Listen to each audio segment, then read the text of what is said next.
আসসালামু আলাইকুম, ওয়েলকাম সবাইকে আয়েশাস কুকিং হাউসে। কোরবানি ঈদ তো চলেই এসেছে, তো কোরবানি ঈদকে মাথায় রেখে আপনাদের জন্য ঈদ স্পেশাল দুইটি মশলার রেসিপি নিয়ে আসলাম। তো প্রথমে আমি গরম মশলা তৈরির রেসিপিটা শেয়ার করছি। ঘরে থাকা কিছু উপকরণ দিয়ে এই স্পেশাল মশলাটি আপনি তৈরি করে নিতে পারবেন।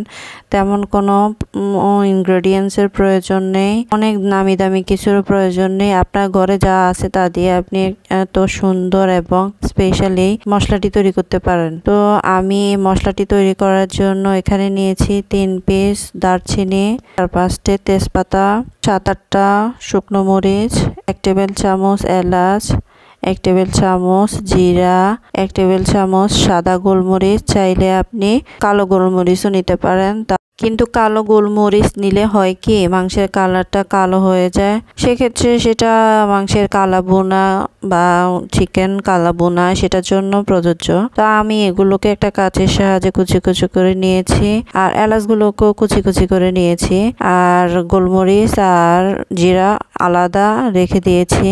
তো এখন এগুলোকে আমি তেলে নিব, সেজন্য প্যানটা চুলায় বসিয়ে দিয়েছি। একদম হাই হিটে গরম করে চুলার ফ্লেমটা একদম লো হিটে করে দিয়েছি। এ পর্যায়ে আমি মশলাগুলো প্যানে দিয়ে দিয়েছি। এখন আস্তে আস্তে একটু সময় নিয়ে হালকা করে টেলে নিব।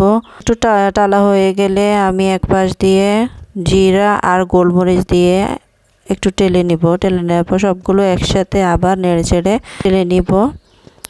তো এই তো তালার পরে এই অবস্থা, মুচমুচে অবস্থা হয়েছে। এই পর্যায়ে আমি এগুলোকে ব্লেন্ডারে দিয়ে ব্লেন্ড করে নিব, জাস্ট এতটুকুই। এই তো ব্লেন্ড করার পর এই অবস্থা। এরপর আপনাদের সাথে আমি পেঁয়াজ বেরেস্তা কীভাবে করলাম সেটাই শেয়ার করছি। আমি 1 কেজি পেঁয়াজ এখানে কুচি কুচি করে কেটে নিয়েছি, আর এখানে ডুবো তেলকে হাই হিটে গরম করে আস্তে আস্তে করে আমি বেরেস্তাটা ভেজে নিয়েছি। চুলার হিটটা লো হিটে রেখেছি। অতিরিক্ত থাকলে পেঁয়াজ পুড়ে যাবে, কালারটা সুন্দর আসবে না। আর যখন হালকা কালার হয়ে আসবে ব্রাউন কালার, তখনই নামিয়ে ফেলবো, কারণ নিচে নামানোর পর আরেকটা কালার আসবে।